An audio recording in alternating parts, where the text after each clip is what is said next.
साथियों नमस्कार, मैं मंजीत कोत है आपके लिए लेकर आए एक बड़ी खबर है। यानी जेजेपी पार्टी की तरफ से 5 उम्मीदवार यानी लोकसभा के 5 प्रत्याशी उतारे गए हैं। कौन सी जगह से कौन सा प्रत्याशी किसके सामने कौन लड़ेगा, और एक और बड़ी बात है इसका क्या बैकग्राउंड है वो भी आप लोगों को हम बताएंगे। तो सबसे पहले हम बात कर लेते हैं कि कौन कहां से उतारा गया है। हिसार से बात कर लेते हैं। हिसार से जो पूर्व डिप्टी सीएम दुष्यंत चौटाला की मां राष्ट्रीय अध्यक्ष डॉक्टर अजय सिंह चौटाला की पत्नी है, उनको हिसार लोकसभा प्रत्याशी बनाया गया है। अगर नैना चौटाला की बात करें, नैना चौटाला 2 बार की विधायक है और पहले अगर बात करें इनेलो से इन्होंने डबवाड़ी से 2014 में चुनाव लड़ा था तो ये जीत गई थी। उसके बाद 2019 में अब जो फिलहाल में वर्तमान में विधायक है ये बाडड़ा से है, तो बाडड़ा से अभी विधायक है और इसको हिसार से प्रत्याशी बनाया गया। तो इनके सामने कौन है, तो इनके सामने परिवार का ही सदस्य है, जो चाचा ससुर है रणजीत चौटाला, जो बीजेपी प्रत्याशी बीजेपी ने उम्मीदवार उतारा है,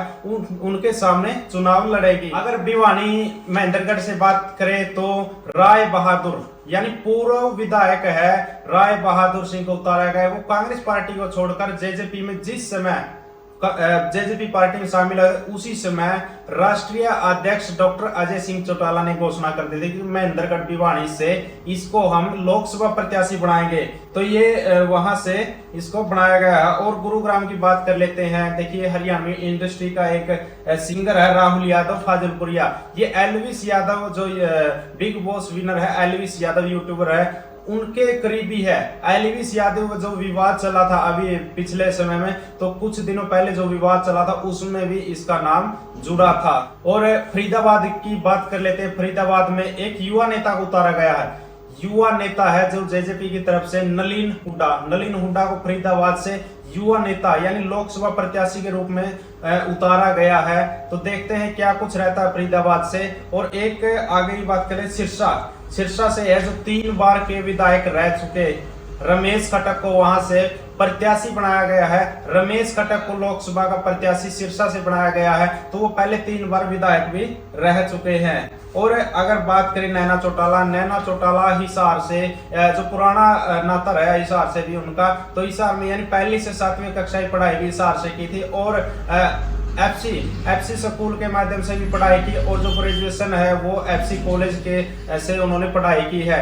तो देखते हैं क्या कुछ रहेगा। हिसार की भी जो सीट है हॉट सीट होती जा रही है, क्योंकि परिवार के ही सदस्य आने लग रहे। नैना चौटाला की बात करें, सुनैना चौटाला की बात करें, रणजीत चौटाला की बात करें, और अभी देखते हैं कि कांग्रेस पार्टी की तरफ से कौन आएगा, क्योंकि जो आशंका जताई जा रही है कि जो शैलजा जो चंद्रमोहन बिश्नोई पर अड़ी हुई है, और भूपेंद्र सिंह हुड्डा यानी भूपेंद्र सिंह हुड्डा जो अमर के शेर कहे जाने वाले वीरेंद्र डोमरखा के बेटे विजेंद्र पर जो हुड्डा है वो अपनी पैरवी कर रहे हैं, कुछ इस तरह में सुनने में आया है। तो साथियों आपका क्या कुछ कहना है, जो जेजेपी की तरफ से 5 कैंडिडेट उतारे गए हैं, क्या कुछ रह सकता है, ये आपने कमेंट में जरूर देना। जो भाई जहां से जुड़े हुए हैं अपने अपने जो लोकसभा के एरिया के हिसाब से आपने वोट के हिसाब से कितने वोट हैं, क्या कुछ रह सकता है, कौन कितने वोट ले सकता है, क्या कुछ काम किया है, उसके हिसाब से आपने एक सभ्य कमेंट के जरिए अपनी राय देनी है। कोई किसी तरह की कोई गलत कमेंट करने से पहले आप उसकी जो विश्लेषण है वो जरूर करें, यानी उसके बारे में जानकारी जरूर दें। तो फिर मिलेंगे, तब तक के लिए जय हिंद, वंदे मातरम।